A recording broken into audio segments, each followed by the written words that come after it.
welcome back to Bookish Brits. My name is Michelle, and today I really wanted to talk to you about one of my favorite Bookish Brits. Now, I don't mean the other 8 girls on this channel, even though they are my favorites as well, but I was thinking about this the other day, and Bookish Brits, for me, it makes me think of all of these other really cool British people who are involved in the book industry, and I really thought that it would be fun to highlight some of my favorite Bookish Brits over time, because there's a lot of great people out there. Book bloggers, booktubers, authors, publicists, librarians, booksellers. There's loads and loads of amazing Bookish Brits, and I really feel like we really need to be singing their praises more often. So on this channel, on a regular basis, I really hope to do that, and I really hope that you will join in with me as well using the hashtag BookishBrits and let me know who your favorite Bookish Brits are. And of course, this goes without saying, if you choose me, I will be very happy. Okay, but seriously, when I was thinking about this regular feature, the first person who sprung to mind immediately is Luisa Plaja. And I'm never sure if I'm saying her surname correctly. Is that how you say it? I really hope so. I really think that Luisa Plaja is one of the nicest people in the world. And I really appreciate everything that she does and she has done in the past in order to support other book bloggers. I know quite a few book bloggers who have started out their own book blogs because of all of the encouragement and enthusiasm that Luisa Plaja put into supporting them in this. And she used to run the really successful book blog Chicklish, which was definitely one of my favorite YA book sites ever. It had so many really fun reviews and author features and things.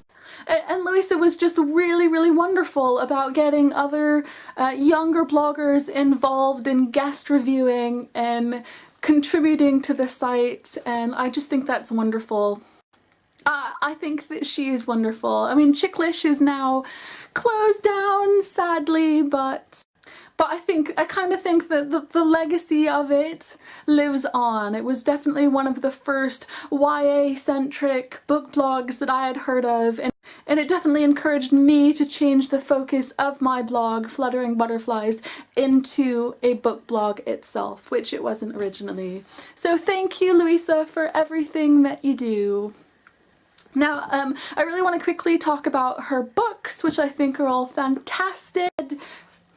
Split by a Kiss first. I think this is a really cute cover. It's very pink with hearts and little doodles and things.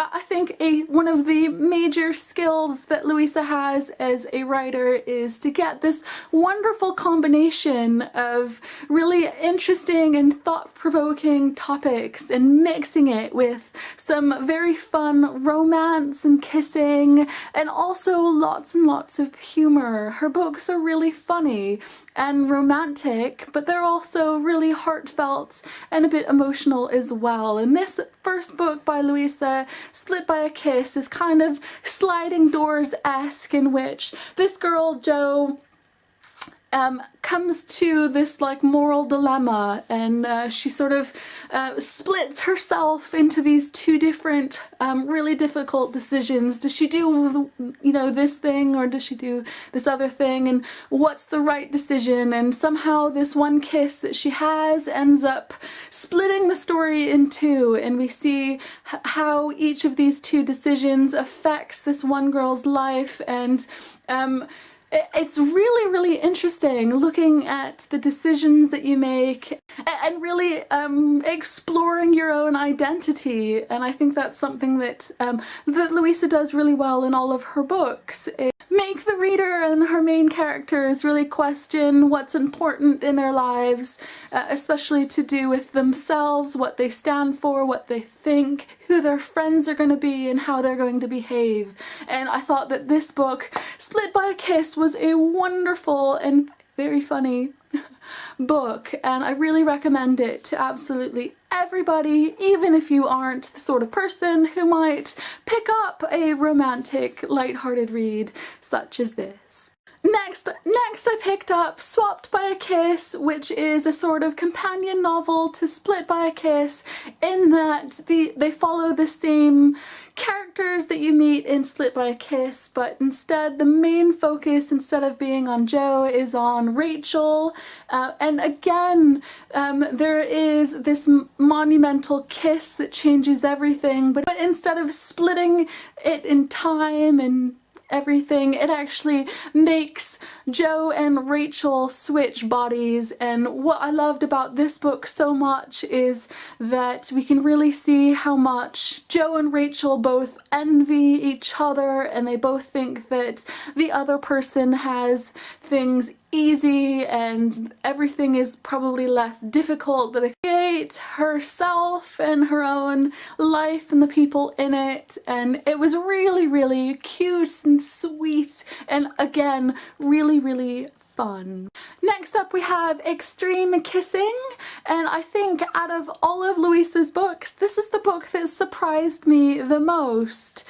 This is a book about two best friends, Bethany and Carlotta, and I think that it only takes place over a very short period of time, but both of these two girls are hiding some very explosive secrets from each other, and all of these secrets that they're keeping really highlight some of the cracks in their friendship. It was a really, really interesting book.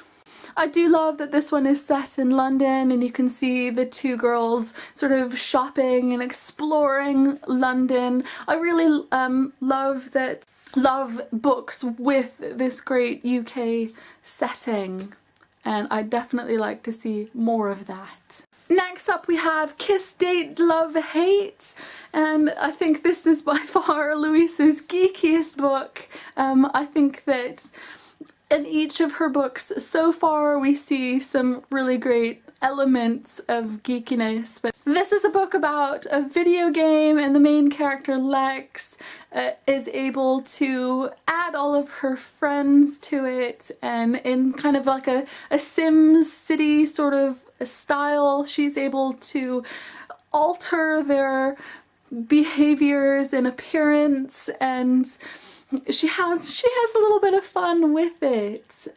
And what she doesn't realize is that for all of the changes that she makes within the game, they start appearing in real life, and so she realizes that actually she has a lot more control than she realized in the lives of herself and her friends and classmates. You'd think that it would be really easy to pair people up and matchmake and things, but it turns out not so much. And I really thought this book was incredibly interesting to witness. Now, the only book of Luisa's that I haven't read is Diary of a Mall Girl, and this is the story about a girl who actually lives in a mall, and this is her diary of the events that happen, and I think there's quite a lot to do with her friends and family and boys, and I have no idea why I haven't read this book yet, but perhaps I'm just waiting to hear of news for future books by Luisa Plaja that I can look forward to before I can finally sit down and enjoy this book. That's it for me today. I hope you've enjoyed this video. I'd really appreciate any comments or likes, and of course subscribe to the channel if you haven't already. I really would like to hear your own favorite bookish Brits, so please let me know either here on YouTube or on Twitter, which I'm always on, Brit my own, or on the Bookish Brits Twitter. Thank you for watching!